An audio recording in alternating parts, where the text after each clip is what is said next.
তিনটা বন্ধুর কথা বলতেছিলাম, মনে আছে? কথাটা কি আমার? বলেছেন মুহাম্মাদুর রাসূলুল্লাহ সাল্লাল্লাহু আলাইহি ওয়াসাল্লাম ডাকতে বলেন, আমার সাহাবীরা শোনো, ইতিপূর্বে গোষ্ঠীর মধ্যে তিনজন বন্ধু ছিল, অন্তরঙ্গ বন্ধু। একটা জায়গায় বেড়াতে গেছেন, ঘুরতে গেছেন, ঘোরাও শেষ, বেড়ানো শেষ, বাড়িতে আসবেন, হঠাৎ করে পশ্চিম আকাশে মেঘ ধরে গেল। তিনটা বন্ধু গর্তের মধ্যে চলে গেছে। মেঘ চলে গেলেই তারা বাহির হবে, কিন্তু আশ্চর্যের ব্যাপার, তারা লক্ষ্য করে দেখে বজ্রপাতের কারণে পাহাড় হতে বড় একটা পাথর এসে তাদের গুহার মুখটা বন্ধ করে দিয়েছে। কি করেছে? কি করেছে? আচ্ছা ভাই বলেন তো, যারা নিচে থাকে তাদের শক্তি তো এমনি অর্ধেক, উপরে থাকলে এটাই না টুই না, কারণ আপনি নিচের থেকে কি আর শক্তি খাটাতে পারবেন না।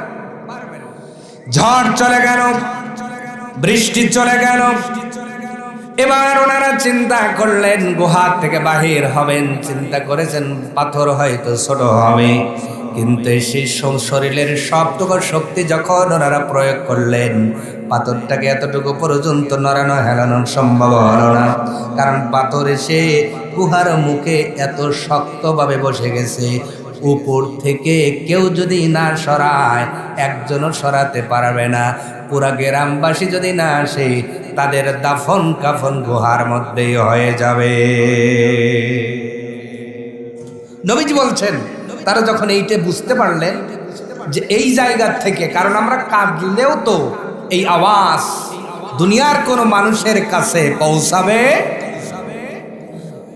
তিন বন্ধু বসে পরামর্শ শুরু করলেন, আমাদের এই কথা, আমাদের এই আওয়াজ দুনিয়ার কোন মানুষের কাছে পৌঁছাবে না। যতই চিল্লায় ডাকি না কেন, এই আওয়াজ দুনিয়ার কোন মানুষের কাছে যাবে না। একজন বন্ধু ডাক দে বলে, বন্ধু রে, দুনিয়ার কোন মানুষের কাছে যদি আমাদের আওয়াজ না যায়, একজনের কাছে যাবে। জোরে বলেন, তিনি কে? মানুষগুলো মুসিবতে পড়ার পরে আমার আল্লাহ তাআলাকে যতটা স্মরণ করে, বাস্তব জীবনের 24 ঘন্টায় যদি 10 ভাগের 1 ভাগও স্মরণে রাখত, আল্লাহর কসম মানুষগুলো শতকরা 50% আল্লাহর ওলি হয়ে যাওয়ার কথা। মুসিবতে যতটা আল্লাহরে ডাকে, যদি 24 ঘন্টা তার 10 ভাগের 1 ভাগও ডাকতো, ঠিক কিনা? একজন ডাক দেবনে, দুনিয়ার মানুষ না শুনলে যিনি শুনবেন তিনি কে? আসতে বলে, কারণ সেই আল্লাহ শুধু ডাকলেই শোনে না। বলেন তো, অন্তরের খবর আমার আল্লাহ রাখে কি রাখে না? আসতে বলে, ইন্নাল্লাহা আলিমুম বিযাতিস সুদূর।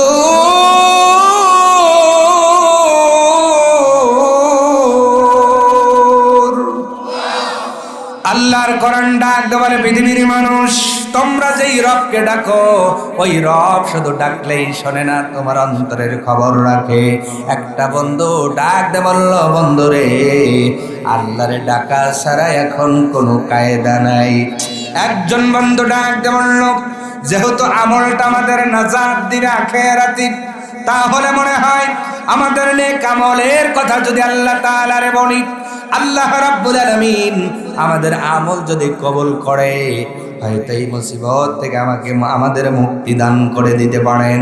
এই চিন্তা করে সব বন্ধু পরামর্শ করে বলল যে, যারা জীবনের সবচেয়ে ভালো আমলের কথাগুলো আল্লাহ তাআলার কাছে তুলে ধরো, কারণ আল্লাহ চাইলে পাথর সরবে, অন্যথায় এখান থেকে বের হওয়ার কোনো বুদ্ধি নাই। আকাশের তারাগুলি, আকাশের তারাগুলি ঝিলিমিলি ঝিলিমিলি জ্বলছে, গাছে গাছে ফুলগুলো সৌরভে দুলছে, রাসূল এসেছে, হাবিব এসেছে, রাসূল এসেছে। আরব দেশে কাবার পাশে মানবের সেরা মানব এসেছে। আরব দেশে কাবার পাশে মানবের সেরা মানব এসেছে।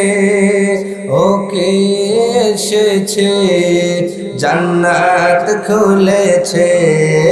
ওকে এসেছে, জান্নাত খুলেছে।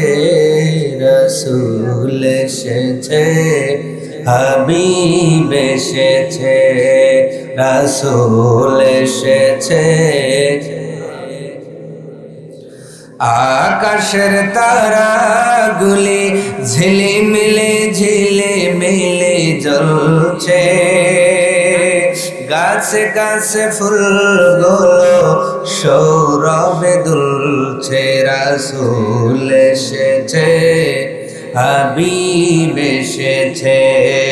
রাসূল এসেছে। আল্লাহ রাব্বুল আলামিন বলেন, পৃথিবীর মানুষ তোমাদের ভিতর থেকে যারা ঈমান আনবে আর ঈমানের চাহিদা অনুযায়ী যারা নেক আমল করবে, এই মানুষগুলোই তো সেই মানুষ যারা জান্নাতে বসবাস করবে। হুম ফিহা খালিদুন।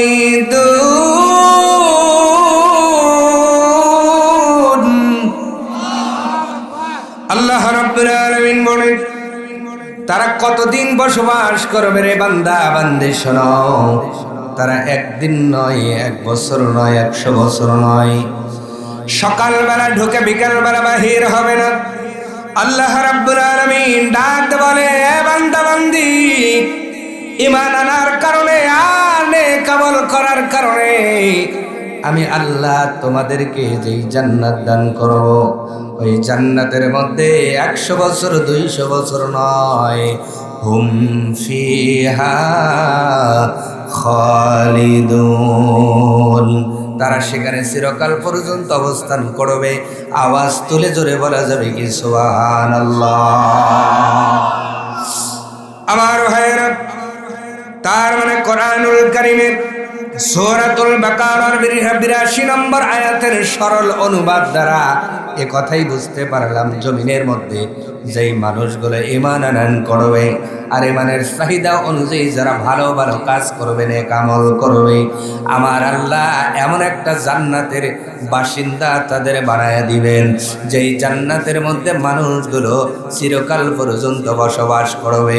জান্নাতের মধ্যে মানুষগুলো কোনোদিন মারা যাবে না। কয়টা গুণ লাগবে? সবাই বলেন কয়টা? আয়াত অনুযায়ী কয়টা? 1 নাম্বার হলো ঈমান। যদি বুঝে থাকেন বলেন 1 নাম্বার কি? ঈমান। ঈমান ঈমান ঈমান আছে যার, সব আছে। ঈমান নাই যার, কিছুই নাই তার। তার মানে আপনি যদি কোটি কোটি টাকা দান সদকা করেন, মানুষের উপকার করেন, কিন্তু আপনি যদি ঈমানদার না হন, কোটি কোটি টাকা দান করেও আপনার আমলের মধ্যে কোনো সওয়াব হবে না। কিন্তু ঈমান আনার পরে আপনি 2 টাকা দান করেছেন, কয় টাকা? এই 2 টাকার সওয়াব যিনি দিবেন তিনি কে? আপনি ঈমান আনার পূর্বে মানবের কল্যাণে 100টা টিউবওয়েল গেড়ে দিয়েছেন, মানব জাতির কল্যাণের জন্য। 100টা টিউবওয়েল যে অবস্থায় গেড়েছেন, যেই অবস্থায় আপনি ঈমানদার ছিলেন না, আমার ভাইয়ের বলেন তো একটা সওয়াব কি আপনার আমলে যোগ হবে?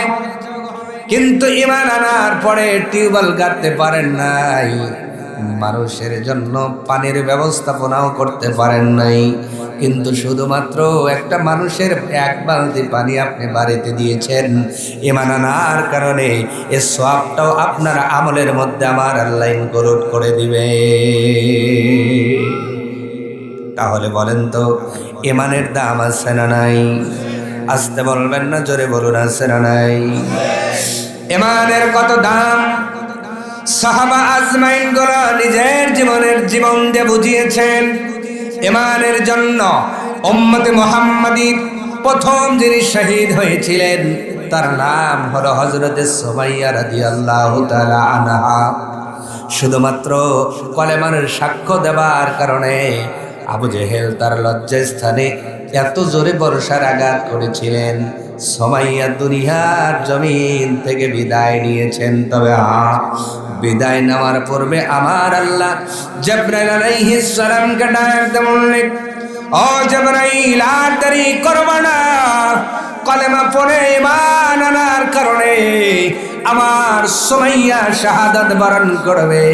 তার শরীর থেকে রূহটা বের হয়ে যাওয়ার পূর্বে আমার জান্নাতুল ফেরদাউসের একটা নকশা আমার সুমাইয়ার সামনে উপস্থাপন করে দাও। সুমাইয়া মৃত্যুর পূর্বে মুস্কি হাসলেন। আবু জেহেল ডাক দিয়ে বলে, কি রে সুমাইয়া, মৃত্যুর পূর্বে পাগলি হয়ে গেল নাকি? সুমাইয়া ডাক দিয়ে বলছে, আবু জেহেল, দুনিয়ার জমিনে আমি গরিব হতে পারি, অর্থহীন হতে পারি, আমি চাকরানি দাসী হতে পারি, কিন্তু আমার আল্লাহ মৃত্যুর পূর্বে আমার এই চোখে যা দেখাইছে আমি সবচেয়ে বড় সফল কাম হয়ে গেছি। আওয়াজ তুলে জোরে বলা যাবে কি সুবহানাল্লাহ। ঈমান আনার কারণে সুমাইয়া যে জান্নাতে গেছে, ওই জান্নাত থেকে আল্লাহ কোনোদিন তারে বের করবেন নাকি? জোরে বলেন না, বের করবেন নাকি? আমরাও যদি ওই জান্নাতে যাই আমাদেরকেও কি আল্লাহ বের করবেন নাকি? ঈমান আনার কারণে বেলাল যেই জান্নাতের ভিতরে গিয়েছেন, ওই জান্নাত থেকে তাদের আর বের করা হবে না। ও নাদা গ্রামের মুসলমান, তার মানে বোঝা গেল ঈমানের বড় দাম, ঈমানের বড় দাম। একই মক্কায় একই মদিনায় মানুষ মারা গেছে। মক্কাতুল মুকাররমায় মারা গেল সুমাইয়া, সুমাইয়া জান্নাতি হয়ে গেছে। আর ওই একই মক্কায় মারা গেছে আবু লাহাব। দুনিয়ার জমিনে চাপা কবর দেওয়া লাগছে। কবরের মধ্যে বলেন তো আমার আল্লাহর শাস্তি আছে না নাই? একই দেশ, একই জায়গায় আল্লাহর খানায় কাবা, একই মাটি, একই মাটির নিচে মানুষ ঘুমিয়ে আছে। অবস্থা কয় রকম? জোরে বলেন, কয় রকম? একটা হলো জান্নাতি আর একটা জাহান্নামী। এই জন্য একদল ইমানদার আর একদল বেঈমান। আপনি আমি যদি সুমাইয়ার মতো, ও মহিলারা, সুমাইয়ার মতো করে যদি আপনি ইমানদার হয়ে যেতে পারেন, ভাই বাবাজিরা যদি বেলালের মতো ইমানদার হয়ে যেতে পারেন, চিরসুখী জান্নাতে যিনি প্রবেশ করাবেন মুসলমানের মতো, বলেন তো তিনি কে? উলাইকা আসহাবুল জান্নাতি হুম ফিহা খালিদুন।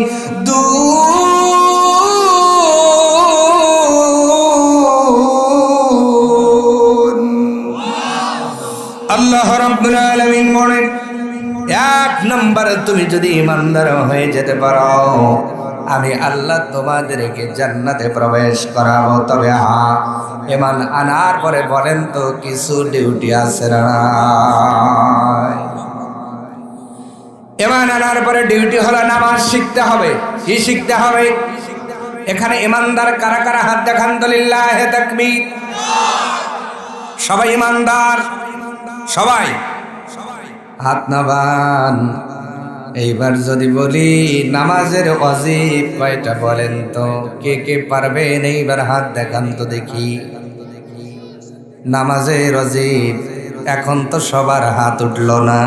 নামাজের ফরজ কয়টা? সবার হাত উঠবে না। নামাজের সুন্নাত কয়টা? সবার হাত উঠবে না। এখন যদি বলি জানাজার নামাজের চতুর্থ তাকবীরে বলেন ইমানদার, সবার হাত উঠবে। আপনি কিসের ইমানদার? সূরাতুল ফাতিহা বললে 3-4 জায়গায় ভুল হয়ে যাবে, আপনি ইমানদার। তার মানে বোঝা গেল ইমান আনার পরে বসে থাকা যাবে না। ইমান আনার পরে বলেন তো আমাদের ইমানটারে পরিশুদ্ধ করার দরকার আছে না? না, আল্লাহর নবী আখেরি জামানার পয়গম্বর রাসূল আরবি সাল্লাল্লাহু আলাইহি ওয়াসাল্লাম মক্কাতুল মুকাররমায় কলেমার দাওয়াত দিলেন। নব মুসলিম যারা হলেন তাদেরকে কোরআনের ট্রেনিং দেওয়ার জন্য, নামাজের ট্রেনিং দেওয়ার জন্য, সুন্নতের ট্রেনিং দেওয়ার জন্য নবীজি একটি মাদ্রাসা গঠন করলেন। কি গঠন করলেন? কি গঠন করলেন? যেইটা মুসলমানদের ইতিহাসে প্রথম মাদ্রাসা, উম্মতে মুহাম্মাদের ইতিহাসে প্রথম মাদ্রাসা। এই মাদ্রাসার নামটা জানার দরকার আছে না নাই? আসতে বলেন কেন? আছে না নাই? আমরা হলো নবীজির উম্মত। এই যে নাদা হাফিজা মাদ্রাসার প্রোগ্রামে আসলেন, তাহলে আমাদের মুসলমানদের উম্মতে মুহাম্মাদের প্রথম মাদ্রাসা, এই নামটা জানার দরকার আছে না? না, বলবেন? কেউ পারেন? কেউ জানেন? মুসলমান দাবি করে কিন্তু সর্বপ্রথম মাদ্রাসা মক্কাতুল মুকাররমা। আল্লাহর নবী কলেমার দাওয়াত দিতেছিলেন। যারা নবীজির হাতে হাত রেখে কলেমা পড়েছেন তারা তো নামাজ এখনো শিখে নাই, তারা কোরআনও শিখতে পারে নাই। এই শিক্ষা দেওয়ার জন্য নবীজি আপনার সাফা পাহাড়ের পাদদেশে আপনার হযরতে যায়েদ ইবনে আরকামের বাড়িতে একটি মাদ্রাসা খুললেন, যেইটা উম্মতে মুহাম্মাদের সর্বপ্রথম মাদ্রাসা। যেই মাদ্রাসার নাম নবীজি দিয়েছেন দারুল আরকাম। সুবহানাল্লাহ। মনে থাকবে? কিবার না কি নাম বললাম? বলেন, আবার বলেন, আবার বলেন, মুখস্থ করে বলেন দারুল আরকাম। যায়েদ ইবনে আরকামের বাড়িতে যেই মাদ্রাসা নবীজি গঠন করেছিলেন, ওই মাদ্রাসা হলো উম্মতি মুহাম্মাদের জীবনের প্রথম মাদ্রাসা। যেই মাদ্রাসার মধ্যে নবীজি সাহাবীদের কোরআন শিক্ষা দিতেন, নামাজ শিক্ষা দিতেন, সালাম শিক্ষা দিতেন, কথার আদব শিক্ষা দিতেন, পানি খাওয়ার আদব শিক্ষা দিতেন। সুবহানাল্লাহ। তার মানে বোঝা গেল ঈমান আনার পরে বসে থেকে লাভ নাই, আমাদের ঈমান অনুযায়ী কাজগুলো করার দরকার আছে না? না, মুসলমান দাবি করে কিন্তু নামাজ পড়ে না, আছে না নাই? মুসলমান দাবি করার পরে নামাজ পড়লেও নামাজ সঠিক হয় না, আছে না নাই? মুসলমান দাবি করার পরে সেজদা করে কিন্তু সেজদা সঠিক হয় না। মুসলমান দাবি করার পরে কোরআন তেলাওয়াত করে, কোরআন শুদ্ধ হয় না। মুসলমান দাবি করে নামাজ আদায় করে ফার্স্ট টু লাস্ট, নামাজের মধ্যে অজস্র ভুল আছে না? ফাওয়াইলুল লিল মুসাল্লিন।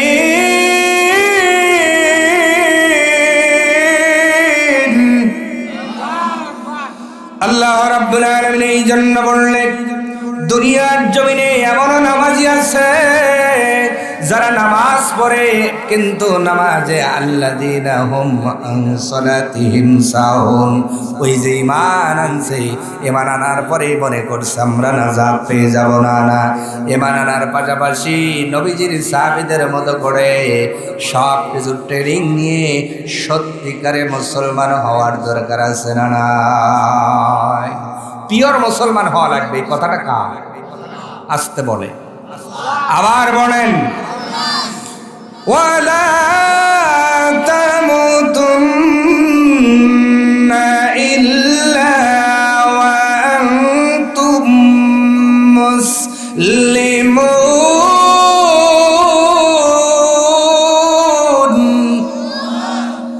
আল্লাহ রাব্বুল আলামিন বলেন, নামে শুধু মুসলমান হয় না, কাজেও মুসলমান হও।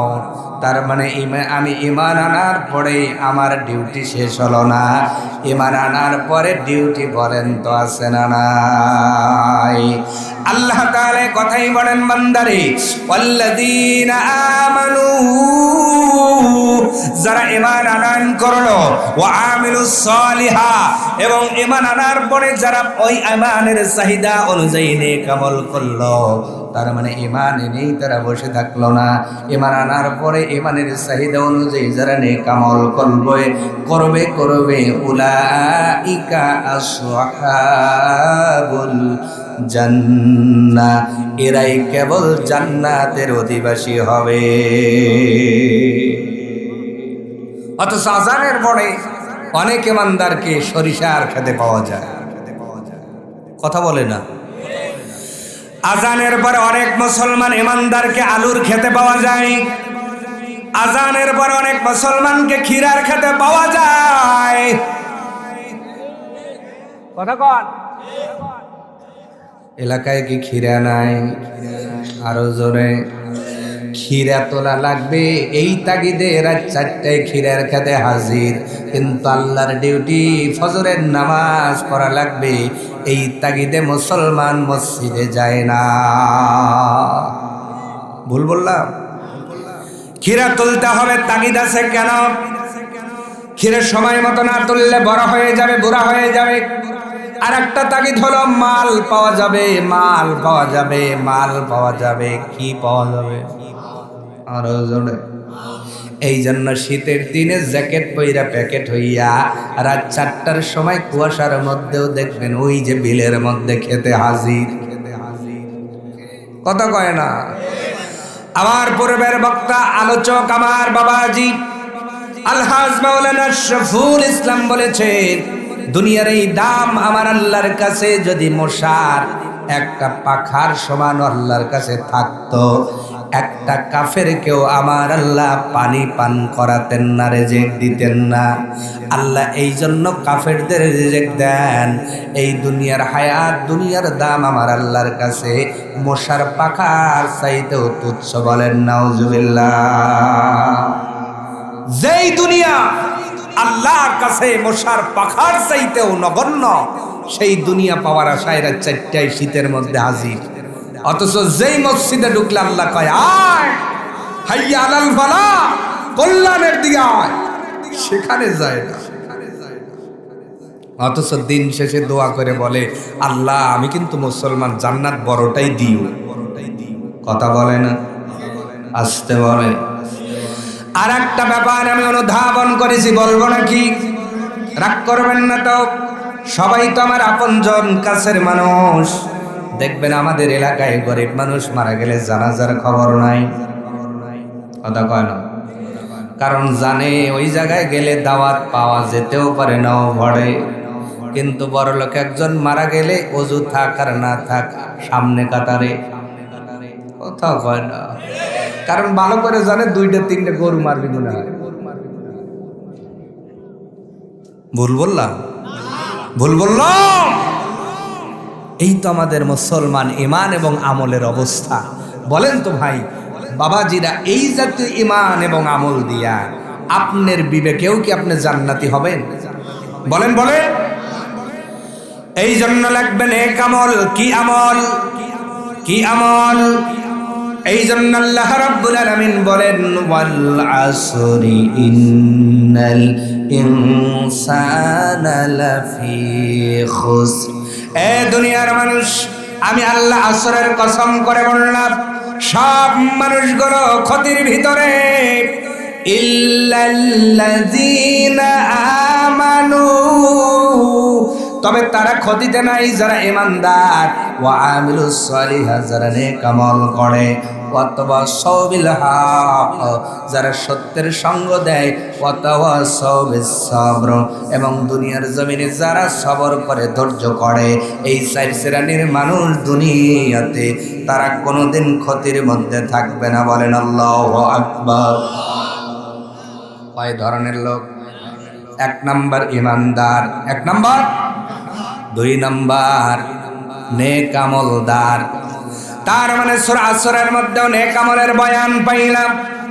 এবার নেক আমল কারে বলে? শুধু নামাজ আমরা নেক আমল মনে করি, শুধু আমরা হজকে নেক আমল মনে করি, শুধু মাদ্রাসা বানানো নেক আমল মনে করি না, না, না।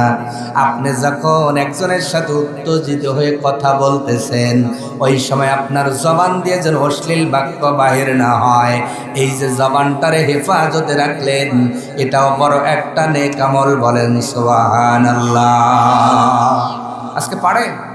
ওরে বাবা, মেজাজ গরম হইলে যা বলা যায় তাও বলে, যা বলা যায় না শয়াকার লয়াকার দিয়ে কথা শুরু হয়। কি দিয়া? কি হইল আপনারা প্যান্ডেলের পরে যা বুঝে নেবেন। এমন মানুষ বলেন তো নাদা গ্রামে আছে না নাই, শখরিপুরে আছে না নাই?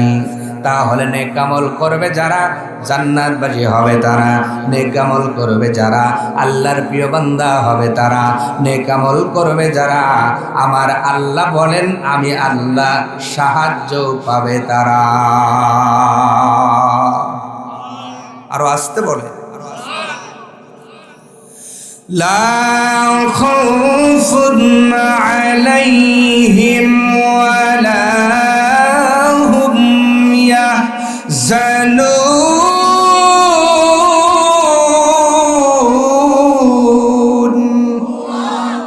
আল্লাহ তাআলা ডাক দেবেন, এই মানুষদের কোনো ভয় থাকবে না, চিন্তা থাকবে না।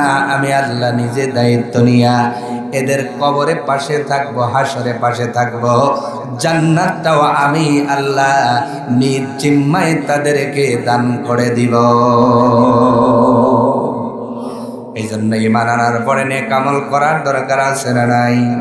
আসতে বলেন কেন? আছে না নাই? নেক আমল বোঝানোর জন্য সহিহ বুখারীর মধ্যে একটি ঘটনা বর্ণনা করা হয়েছে। আল্লাহর নবীর সাহাবী হযরত আব্দুল্লাহ ইবনে ওমর রাদিয়াল্লাহু তাআলা আনহু বর্ণনা করেন, আল্লাহর নবী আখরি জামানার পয়গম্বর রাসূল আরবী সাল্লাল্লাহু আলাইহি ওয়াসাল্লাম বলেন, পৃথিবীর মানুষ তোমরা শুনে নাও। সাহাবীদের ডাক দিয়ে বললেন, সাহাবীরা, তোমাদের পূর্বে একটা জাতি বসবাস করত, তাদের মধ্যে তিনজন বড় বন্ধু ছিল। কি ছিল? কি ছিল? খুব অন্তরঙ্গ বন্ধু। এমন বন্ধু বলেন তো আমাদের মধ্যে আছে না নাই? খাবার খায় বাড়িতে, পিক ফালায় বন্ধুর বাড়িতে, আছে না নাই? খাবার খায় নিজের বাড়িতে, পিক ফালায় বন্ধুর বাড়িতে। বাজারে গেলেও বন্ধু, হাটে গেলেও বন্ধু, বিয়াতে গেলে বন্ধু। বিয়ার দাওয়াত দিছে, ফোন দিয়ে কয় আমার বন্ধুরে দাওয়াত না দিলে আমি যাব না। পিঠা খাওয়ার দাওয়াত দিছে, ফোন দিয়ে বলে আমার বন্ধুরে দাওয়াত না দিলে যাব না। বিয়ে করতে যাবে, শ্বশুর বাড়ির থেকে আগেই পারমিশন দিছে, আমার তিনটা বন্ধু আছে, যদি দাওয়াত না দেন আমি বিয়ে করতেই যাব না। বুঝাইতেছি বন্ধু গাঢ় হয় কত প্রকার।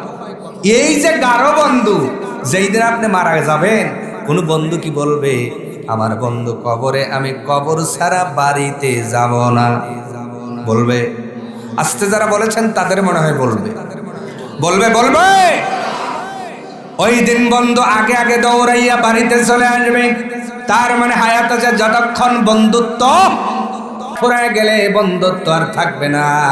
ও নাদা শখরিপুরের মুসলমান, তাহলে বলেন তো জেনে বুঝে বন্ধু বানানোর দরকার আছে না নাই? ইয়াসিন ওয়াল কুরআনিল হাকীম।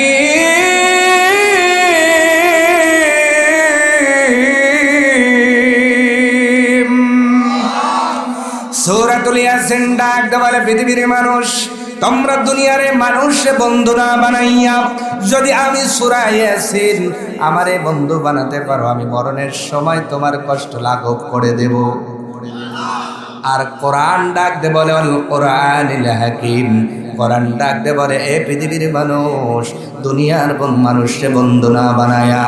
ও মা বোনেরা, ভাই বাবা জিনা, কোরআন ডাক দে বলে পৃথিবীর মানুষ, দুনিয়ার মানুষরে বন্ধু না বানাইয়া আমি কোরআন যদি আমারে বন্ধু বানাও, আমি কোরআন কথা দিলাম কবরের জীবন তোমার যতদিন আমি কোরআন সঙ্গে হব ঠিক ততদিন।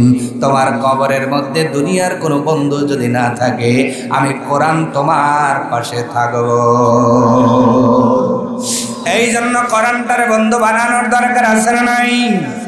আমার ভাইয়েরা, কোরআন বন্ধু হবে তাদের, কোরআনকে মহাব্বত দুনিয়ার জমিনে যারা করবে কোরআনকে বন্ধু হিসেবে পাবে তারা, কোরআনকে মহাব্বত করবে যারা কবরে কোরআনকে বন্ধু হিসেবে পাবে তারা, কোরআনের জন্য স্যাক্রিফাইস করবে যারা কবরের মধ্যে কোরআনকে বন্ধু হিসেবে পাবে তারা, কোরআনের জন্য ময়দানে কাজ করবে যারা কোরআনকে আখিরাতে বন্ধু হিসেবে পাবে তারা, কোরআনের আয়াতগুলো মুখস্থ করে কলবের মধ্যে ধারণ করবে যারা, পুলসিরাতের মধ্যে কোরআনকে বন্ধু পাবে তারা, কোরআন ওয়ালাদের পাশে দুনিয়াতে থাকবে যারা। এখন সুবহানাল্লাহ বলা লাগবে না, পকেটে রাখে থাক। তিনটা বন্ধুর কথা বলতেছিলাম, মনে আছে? কথাটা কি আমার? বলেছেন মুহাম্মাদুর রাসূলুল্লাহ সাল্লাল্লাহু আলাইহি ওয়াসাল্লাম ডাকতে বলেন, আমার সাহাবীরা শোনো, ইতিপূর্বে গোষ্ঠীর মধ্যে তিনজন বন্ধু ছিল, অন্তরঙ্গ বন্ধু। একটা জায়গায় বেড়াতে গেছেন, ঘুরতে গেছেন, ঘোরাও শেষ, বেড়ানো শেষ, বাড়িতে আসবেন, হঠাৎ করে পশ্চিম আকাশে মেঘ ধরে গেল। তিনটা বন্ধু গর্তের মধ্যে চলে গেছে, মেঘ চলে গেলেই তারা বাহির হবে। কিন্তু আশ্চর্যের ব্যাপার, তারা লক্ষ্য করে দেখে বজ্রপাতের কারণে পাহাড় হতে বড় একটা পাথর এসে তাদের গুহার মুখটা বন্ধ করে দিয়েছে। কি করেছে? আচ্ছা ভাই বলেন তো, যারা নিচে থাকে তাদের শক্তি তো এমনি অর্ধেক, উপরে থাকলে এটাই না তুই না, আপনি নিচের থেকে কি আর শক্তি খাটাতে পারবেন না। ঝড় চলে গেল, বৃষ্টি চলে গেল, এবার ওনারা চিন্তা করলেন গুহা থেকে বাহির হবেন, চিন্তা করেছেন পাথর হয়তো ছোট হবে, কিন্তু সেই শরীরের সবটুকু শক্তি যখন ওনারা প্রয়োগ করলেন, পাথরটাকে এতটুকু পর্যন্ত নড়ানো হেলানো সম্ভব হলো না, কারণ পাথর এসে গুহার মুখে এত শক্তভাবে বসে গেছে, উপর থেকে কেউ যদি না সরায় একজনও সরাতে পারবে না। পুরা গ্রামবাসী যদি না আসে তাদের দাফন কাফন গুহার মধ্যেই হয়ে যাবে। নবীজি বলছেন, তারা যখন এইটা বুঝতে পারলেন যে এই জায়গা থেকে, কারণ আমরা কাঁদলেও তো এই আওয়াজ দুনিয়ার কোন মানুষের কাছে পৌঁছাবে। তিন বন্ধু বসে পরামর্শ শুরু করলেন, আমাদের এই কথা, আমাদের এই আওয়াজ দুনিয়ার কোন মানুষের কাছে পৌঁছাবে না, যতই চিল্লায় ডাকি না কেন এই আওয়াজ দুনিয়ার কোন মানুষের কাছে যাবে না। একজন বন্ধু ডাক দে বলে, বন্ধু রে, দুনিয়ার কোন মানুষের কাছে যদি আমাদের আওয়াজ না যায়, একজনের কাছে যাবে, জোরে বলেন তিনি কে? মানুষগুলো মুসিবতে পড়ার পরে আমার আল্লাহ তাআলাকে যতটা স্মরণ করে, বাস্তব জীবনের 24 ঘন্টায় যদি 10 ভাগের 1 ভাগও স্মরণে রাখত, আল্লাহর কসম মানুষগুলো শতকরা 50% আল্লাহর ওলি হয়ে যাওয়ার কথা। মুসিবতে যতটা আল্লাহরে ডাকে, যদি 24 ঘন্টা তার 10 ভাগের 1 ভাগও ডাকতো, ঠিক কিনা? একজন ডাক দেওয়ানে দুনিয়ার মানুষ না শুনলে যিনি শুনবেন তিনি কে? আসতে বলে, কারণ সেই আল্লাহ শুধু ডাকলেই শোনে না। বলেন তো, অন্তরের খবর আমার আল্লাহ রাখে কি রাখে না? আসতে বলে, ইন্নাল্লাহা আলিমুম বিযাতিস সুদূর।